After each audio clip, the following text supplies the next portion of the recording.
101 নম্বর রুমে কবি বক্সী যখন থেকে ঢুকলেন তখন থেকেই তাকে খুব চিন্তিত দেখালো। এদিকে ছাত্রছাত্রীদের মধ্যেও একটা অস্থিরতা কাজ করছে। সকলে এই সন্ধেবেলাটা আড্ডা মারতে যায়, কেউ বাস্কেটবল খেলে, তো কেউ আবার নাটকের রিহার্সাল করে। সব কিছু ফেলে তারা কলেজে এসেছে। কবি বক্সী একবার গলাটা ঝেড়ে নিয়ে তার ছাত্রছাত্রীদের সামনে বললেন, আজ একটা জরুরি কারণে তোমাদের এখানে এই ভর সন্ধেবেলায় ক্লাসে ডাকা হয়েছে। তোমাদের সকলের প্রিয় আনন্দময় স্যারের সাথে খুবই খারাপ কিছু ঘটেছে, যা শুনলে তোমরা হয়তো আকাশ থেকে পড়বে। তোমরা নিশ্চয়ই জানো যে কলেজের একটা নতুন ভবন তৈরির কাজ চলছে, আর তার দায়িত্ব রয়েছে আনন্দময় বাবুর উপর। টাকা পয়সা সবকিছু তার অ্যাকাউন্টেই রয়েছে, যেহেতু তাকে প্রতিদিন ব্যাপারটার সাথে ডিল করতে হয়। ওই নতুন বিল্ডিং তৈরি করার জন্য কলেজের তরফে আনন্দময় বাবুর ব্যাংক অ্যাকাউন্টে 20 লাখ টাকা পাঠানো হলো, কিন্তু আজ কেউ তার অ্যাকাউন্টের পাসওয়ার্ড ব্যবহার করে তার ফোন থেকে ওটিপি নিয়ে প্রতারণা করেছে। মুহূর্তের মধ্যেই তিনি লক্ষ্য করেন অ্যাকাউন্ট থেকে সব টাকা উধাও হয়ে গেছে। অত্যন্ত উদ্বেগের সাথে এই খবর পড়ুয়াদের জানানোর সাথে সাথে কবি বক্সী তার পকেট থেকে রুমাল বের করে ঘাম মুছতে থাকেন। তারপর তিনি আরো বলেন, খবরটা জানার সাথে সাথেই আনন্দময় বাবু অজ্ঞান হয়ে যান। তড়িঘড়ি তাকে সরকারি হাসপাতালে নিয়ে যাওয়া হয়, সেখানে তিনি এখন চিকিৎসাধীন। তোমাদের কারো কাছে যদি এই বিষয়ে কোনো খবরাখবর থাকে তাহলে দ্রুত আমাকে জানাও, আর কেউ কিছু জানতে পারলেও আমাকে জানাবে। অধ্যাপক কবি বক্সীর মুখ থেকে এই কথা শোনার পর ক্লাসের মধ্যে এক প্রকার বিশৃঙ্খলা শুরু হয়ে গেল। মনে হলো যেন ক্লাসে বোমা পড়েছে। আনন্দময় বাবুর মতো একজন নিপাট ভদ্রলোক, ভালো মানুষের সাথে যে এমন কিছু ঘটতে পারে, ছাত্রছাত্রীরা কেউ স্বপ্নেও কল্পনা করতে পারেনি। তার উপরে আবার টাকার অঙ্কটা ছিল 20 লাখ। সবাই কেমন যেন বাকরুদ্ধ হয়ে গেল। আনন্দময় বাবু ছাত্রছাত্রীদের কাছে খুব প্রিয় একজন প্রফেসর। আজ পর্যন্ত তিনি কাউকে ধমক দিয়ে কথা বলেননি। সেই ভালোবাসার স্যারের জন্য সকলের খুবই চিন্তা হলো। তারা ভাবল, সেই টাকা উদ্ধার না হলে স্যারকে সারা জীবন জেলের ঘানি টানতে হবে। এই আনন্দময় বাবুর সব থেকে প্রিয় ছাত্র যদি কেউ থাকে এই কলেজে, সে হলো লাকি। কবি বক্সীর মুখ থেকে এই কথা শুনে লাকিও হতভম্ব হয়ে গেছে। ভারী চিন্তায় পড়ে গেছে সে। তারপরেই তার মাথায় ঘোরাফেরা করতে থাকে যে কোনো উপায়ে আনন্দময় বাবুকে সে যদি কোনো রকম ভাবে সাহায্য করতে পারে। আনন্দময় বাবুর মুখটা মনে করে লাকির যেন বুকটা ফেটে গেল। সে ভাবল, ভগবান খালি এই ভালো মানুষগুলোর সঙ্গেই এমন ব্যবহার করে। লাকি উদ্বিগ্ন হয়ে বলল, কবি স্যার, আমরা সবাই মিলে যদি চাঁদা তুলে আনন্দময় বাবুকে টাকাটা তুলে দিতে পারি। আসলে লাকি চাইল আনন্দময় বাবুর মুখে হাসি ফোটাতে। তার মনে হলো যত দ্রুত সম্ভব আনন্দময় বাবুকে হাসপাতালের বেড থেকে বাড়ি নিয়ে যেতে হবে। লাকির কথা শুনে বেজায় চটলেন কবি বক্সী। রেগে গিয়ে তিনি বললেন, সবাই মিলে চাঁদা তুলে? কি করে তোমার মাথায় এমন একটা উদ্ভট চিন্তা এলো? ক্রাউড ফান্ডিং করতে গেলে আমরা লোককে কি বলবো? কি কারণে আমরা টাকা তুলছি? লাকিকে কলেজে অপছন্দ করতেন যে কয়েকজন অধ্যাপক, তাদের মধ্যে কবি বক্সী ছিলেন অন্যতম। লাকি কিছু উত্তর দিতে যাবে তার আগেই কবিবাবু বললেন, আমরা কি বলবো লোককে? এটা বলবো যে আমাদের ভুলের জন্য ওনার 20 লাখ টাকা উধাও হয়ে গেছে, আর তাই এখন ক্ষতিপূরণ আপনাদের দিতে হবে? তোমার কি মনে হয় এটা বলাটা ঠিক হবে? লাকি, এই কলেজে আনন্দময় বাবু সব থেকে বেশি তোমাকে স্নেহ করেন। তুমি ভালো খারাপ যেমনই পারফর্ম করো না কেন, উনি সব সময় তোমার পাশে থেকেছেন। আজ তোমার এই আজে বাজে কথা শোনার আগেই যে উনি হাসপাতালে গেছেন, তাতে ভালো হয়েছে। এমন টেনশনের মধ্যেও কলেজের ছেলেরা হেসে উঠল। একজন বলল, এই ছেলেটা এত বড় গাধা কেন? এর কি বুদ্ধি শুদ্ধি বলে কিছু নেই? আর একটা ছেলে বলল, ও কি নিজেই আনন্দময় স্যারের কাছে নিজের ভাবমূর্তি নষ্ট করতে চায়? মানুষের স্নেহ কি ও দুর্বলতা ভাবে? লাকি সত্যি কত লাকি যে আনন্দময় বাবুর মতো একটা লোক কে এত ভালোবাসে। আর ওকে দেখো। সহপাঠীদের এই কথাগুলো লাকির কানে এলো, কিন্তু এসব নিয়ে সে মাথা ঘামালো না। তার চিন্তা হলো যে কি করে আনন্দময় বাবুকে সাহায্য করা যায় তা নিয়ে। আর সেই কারণেই এমন একটা ক্রাউড ফান্ডিং এর আইডিয়াটা তার মাথায় এসেছিল। লাকি ভাবলো, ক্রাউড ফান্ডিং করলে সে নিজেই অধিকাংশ টাকাটা দিয়ে দিত, আর ব্যাপারটা তার পক্ষে অনেকটা সহজও হতো।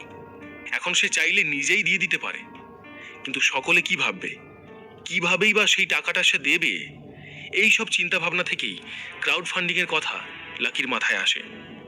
তবুও কবি বক্সি আর অন্যান্য ছাত্রদের কথা শুনে লাকির মনে হলো তার আইডিয়াটা মোটেও ভালো নয়।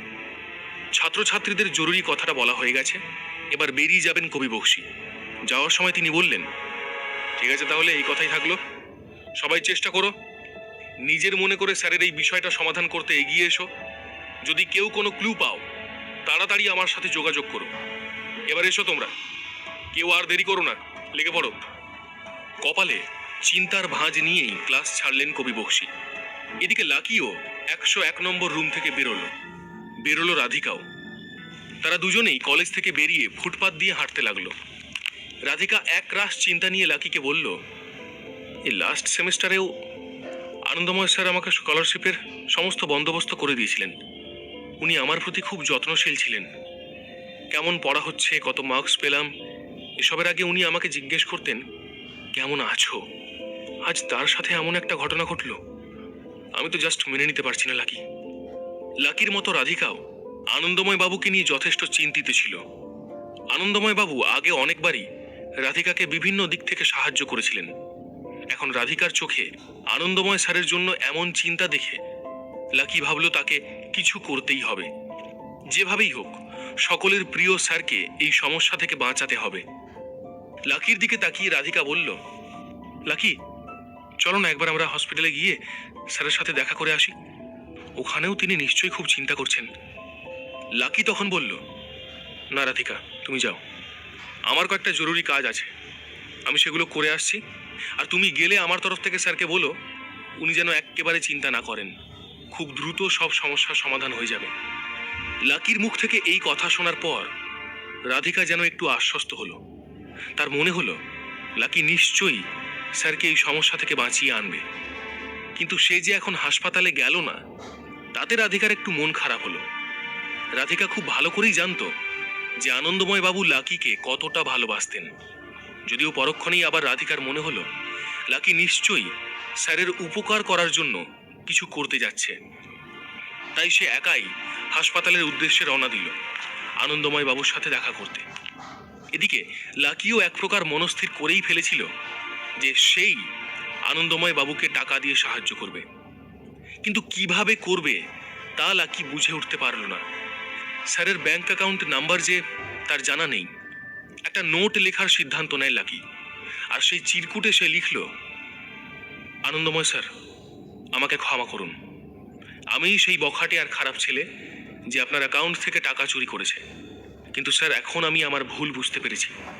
আমি জানতে পেরেছি ওই টাকা আপনার নয়, কলেজের এবং তা বিল্ডিং তৈরির কাজে লাগবে।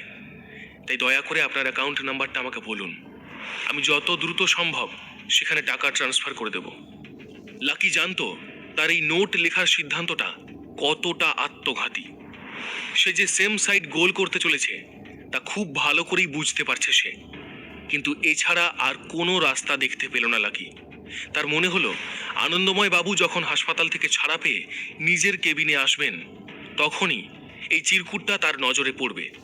তারপরই লাকিকে ফোন করে তার অ্যাকাউন্ট নাম্বারও দিয়ে দেবেন। তাই নোট লেখা হয়ে গেলেই লাকি ওই চিরকুট নিয়ে আনন্দময় বাবুর কেবিনের দিকে এগিয়ে যায়। এদিকে কবি বক্সি তখনও কলেজে ছিলেন। তার কেবিনে আবার কেউ নক করে। তিনি দরজা খোলেন, আর একটা মেয়ে মুখে রহস্যময় হাসি নিয়ে তার কেবিনে প্রবেশ করে এবং সেখানে ঢুকেই মেয়েটি দরজা বন্ধ করে দেয়। কবি বক্সি অত্যন্ত উদ্বিগ্ন হয়ে বললেন, এ কি দৃষ্টি, তুমি দরজা বন্ধ করে দিচ্ছ কেন? আর এত রাতে তুমি আমার অফিসেই বা কেন এসেছ? কবিবাবু একটু ভয় পেয়ে গেলেন। তিনি ভেবেছেন দৃষ্টি হয়তো মার্কস বাড়ানোর জন্য তার সাথে কিছু খারাপ কাজ করতে চলেছে, তাকে প্ররোচিত করতে চলেছে। দৃষ্টি তার ভয় দূর করে বলল, স্যার, আমি জানি কে আনন্দময় বাবুর 20 লাখ টাকা চুরি করেছে। দৃষ্টির কথা শুনে চেয়ার থেকে তড়াক করে উঠে পড়লেন কবি বক্সি। কলেজে যত প্রফেসর ছিলেন তাদের মধ্যে এই কবি বক্সিরই ইন্টারেস্ট সব থেকে বেশি ছিল এই বিষয়টা নিয়ে। তিনি অত্যন্ত তৎপরতার সাথে আনন্দময় বাবুর টাকা যে চুরি করেছে তার সন্ধান করছিলেন, কারণ কলেজ থেকে বলা হয়েছিল চোরকে যে ধরতে পারবে তাকে 1,00,000 টাকা পুরস্কার দেওয়া হবে। তাই একদিকে চোর ধরার জন্য কবিবাবুর যেমন অতিরিক্ত ইন্টারেস্ট ছিল, তেমনি দৃষ্টির ইন্টারেস্ট ছিল তার থেকে আরো কয়েক গুণ বেশি। কবি বক্সী জিজ্ঞেস করলেন, কি করেছে? দৃষ্টি ফিস ফিস করে উত্তর দিয়ে বলল, লাকি। 101 নম্বর রুমে যখন কবি বক্সী লাকিকে ধমক দিচ্ছিলেন, তখনই দৃষ্টি এই ছক কষে ফেলেছিল। তার মনে হলো ঠিক যেই দিন আনন্দময় বাবুর অ্যাকাউন্ট থেকে 20 লাখ টাকা উধাও হয়ে গেল, সেই দিনই লাকি 5 লাখ টাকার ডোনেশন দিয়ে দিল। একে একে দুই করলো দৃষ্টি। সে ভাবল, লাকির মতো একটা গরিব ছেলে সেদিন রেস্তোরাঁয় গিয়ে এত টাকা খরচ করলো, 1,30,000 টাকা ডোনেট করার পর আবার 5 লাখ টাকা দিল। সে ভাবল লটারির ব্যাপারটা মিথ্যে ছিল। দৃষ্টি বিশ্বাসই করতে পারছিল না যে লাকির মতো একটা ছাপোষা ছেলের তলায় তলায় এত কিছু। এদিকে কবি বক্সীও বিশ্বাস করতে পারলেন না যে লাকির মতো ছেলে এই কাজ করতে পারে। দৃষ্টি মনে মনে বলতে থাকে, লাকি, ইউ ইডিয়েট, তুমি কি ভেবেছ স্যারের অ্যাকাউন্ট থেকে এত টাকা চুরি করে তারপর আমার সামনে ভগবান সাজবে? 1 নম্বরের চোর একটা, তোমায় আমি মজা দেখাচ্ছি, দাঁড়াও। দৃষ্টির চোখে মুখে যেন লাকির প্রতি রাগ ঝরে পড়ল, আর সেটা কবি বক্সীও ধরে ফেললেন। তিনি বললেন, কিন্তু তোমার কেন মনে হয় যে লাকি চুরি করেছে? তোমার কাছে কি কোনো প্রমাণ আছে? সত্যি কথা বলতে গেলে কবি বক্সী লাকিকে যতই অপছন্দ করুন না কেন, তিনি দৃষ্টির কথাগুলো বিশ্বাস করতে পারলেন না। বড়ই দ্বিধাগ্রস্ত দেখালো তাকে। তখনই দৃষ্টি কবিবাবুকে লাকির আচরণে অদ্ভুত পরিবর্তনের কথা বলতে শুরু করে। কবি বক্সীকে দৃষ্টি বলে, স্যার, এই কয়েকদিন আগে লাকি একটা বড় রেস্তোরাঁয় গিয়ে 15,000 টাকারও বেশি বিল পেমেন্ট করেছে।